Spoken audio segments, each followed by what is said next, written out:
I can charge you a rent, but that whatever rent you are paying me is not labeled as rent. It will be an advance rent, which will be adjusted when you actually use the house.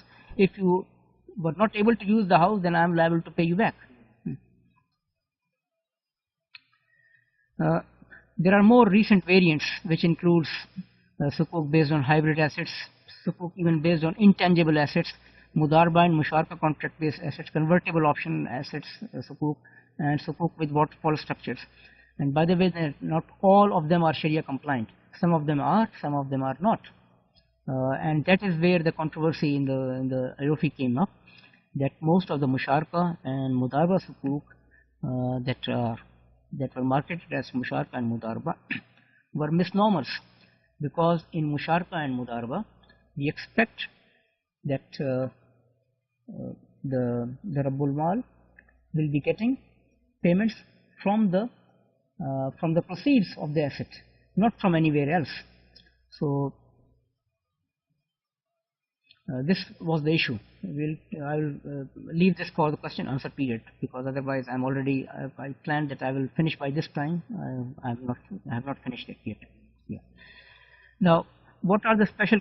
So what we have talked about? We have talked about the market trends in sukuk market, and we have talked about the basic structure of ijara sukuk, and one innovation in that you are istisna kam ijara sukuk, sukuk against an asset which was not existing at the time of issuance of sukuk. Now, both structures can be used by the governments to finance their specific needs. But what are some special considerations for the sovereign sukuk issuers? They have to evaluate cost and benefits of this activity. The benefits of using sukuk structures for the government are listed over here: that growing institutional and geographical diversity, Sharia compliance. If the government is just borrowing on interest, they are not Sharia compliant. If the government is providing services to the public in a way in which the public is willing to, in the norms of the society or in the religious beliefs of the society, then it is also contributing to the welfare of the society. So this is Sharia compliance as a benefit. Enhanced resource mobilization due to inclusion of Islamic investors. Many people who are not supporting the government may be coming forward. Broader investor base, because each project has benefits to different kinds of people, and if you are issuing sukuk, project specific sukuk, then you find demand from quarters where you have not anticipated before, because people who will be beneficiaries of that kind of project may be willing to contribute more as compared to a general call for lending to the government. It is asset-backed structure and ability to address broader policy issues. It provides ability to the government to address broader policy issues. For example, the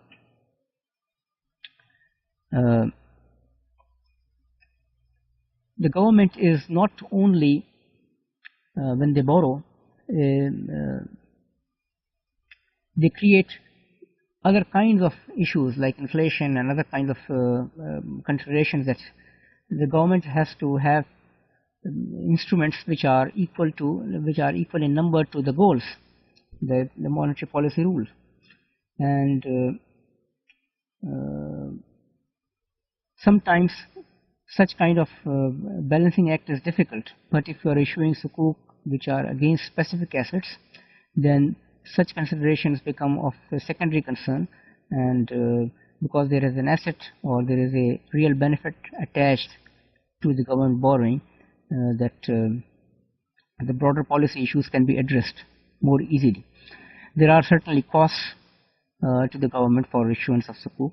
Administrative cost is one. Limits, that fiscal flexibility is limited. You cannot borrow for anything. You cannot borrow to pay the salaries. You cannot borrow to expand the size of the government unnecessarily. It is currently, secondary market in the sukuk is very limited currently, which is creating higher cost of issuance, because if there is no liquidity in the market, the investors demand higher returns and they expect higher rents to be paid to them. This is one factor. If the secondary market is created, then the cost can be reduced. Legal risks are also associated with the issuance of Sukuk. Not for the sovereign only, but for development of any market, any Sukuk market. What bankruptcy laws are there in the society? To what extent they are Sharia compliant? To what extent they are actually those laws are implemented? All these things will matter. There are also currency risks associated with foreign issuance, because sometimes the governments would like to borrow for projects in foreign currency.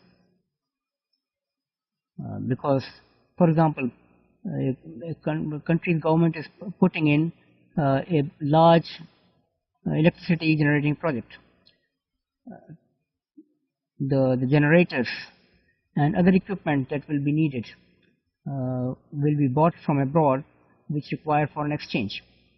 So the borrowing will be in foreign currency.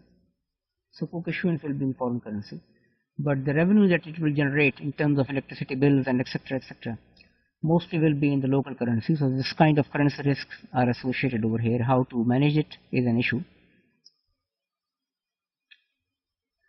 Economic challenges and policy considerations for sovereign issuers, that to what extent the recent surge this is I will come to this later. So these are some of the issues and some of the costs and benefits of sovereign issues.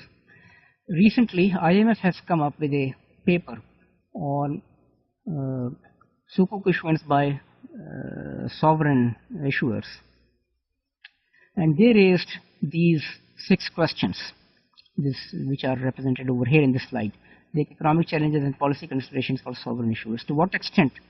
This is written in 2007 or 2008, early 2008, that to what extent the recent surge in the Sukuk issuance is related to the cyclical developments in the petrol prices, in the economy, etc., etc. But we see that Sukuk issuance has its own standing, and they can perpetuate, the market can sustain later, because this was the market when during the financial crisis, by the way, started in the middle of 2007. Until the early 2008, the Sukuk market was not affected. All bond markets were affected, but Sukuk issuance were on the rise. It is only in 2008 and 2009, later part of 2008 and now in 2009, the Sukuk issuance has been affected, and that is also because the foreign buyers are not there, and there is not much confidence, and real estate sector is affected, and most of the GCC Sukuk were in the real estate. How sustainable is the market growth? It is sustainable. What aspects of Sukuk market reforms will be the most difficult to implement? This is an important question, because when I talked about the broader question, when I talked about over here that ability to address broader policy issues, what I meant was also that the government, by using Sukuk, using Sukuk for financing public goods, they are indirectly also developing a Sukuk market in their home countries, which will benefit the financial sector, which will help in development of the financial sector as well. So, but for that, there may be many institutional changes needed, many reforms will be needed. What reforms? Some reforms will be easier to implement, others may be difficult. For example, what reforms are needed? Reforms in the taxation structure, reforms in the asset transfer, how easily you can transfer assets from one entity to the SPV and back. In some countries, there are restrictions on government assets to be transferred to the public without an auction. For example, in case of Turkey, Turkish municipalities, they wanted to raise funds, but the Turkish law doesn't allow the state property to be transferred to any private SPV, any private company, whether SPV or not, without a process of auction, and this is not the purpose of SPV. Similarly, there were issues of taxation. So these are some of the reforms or institutional changes that will be needed if the government wants to come into in a big manner in the issuance of sukuk in their market. How to manage currency risk in the case of issuance and obligations in the foreign currency I just talked about earlier. What are the operational implications of using sukuk for monetary management? This is an important question, and we see its example in case of Sudan. Without using the name of sukuk, Sudan has been issuing sukuk for a long time now. Previously in the form of government investment certificates, then central bank investment certificates. I forgot the name, GCC and other names that they use. What they were doing basically was their first sukuk issuance or such first certificate was issued by the central bank, securitization of the commercial banks' balance sheets. The accounts of the commercial bank that are held by the central bank, they securitize it in the form of sukuk, in the form of certificates. That worked well, but they had to withdraw it, and they started using government investment certificates. Government investment certificates are certificates against government procurements of government is procuring different kinds of equipment, even the agricultural commodities on the basis of murabaha, musharaka, and different kinds of contracts. So you have a pool of assets in which the ijara and musharaka are dominant, and murabaha and istisna contracts are of a minority or not large majority. Then the government is issuing sukuk against that pool to finance its services, to finance its revenues, which are tradable securities. But they were not able to use it for monetary management purpose, because for any open market kind of operation in the current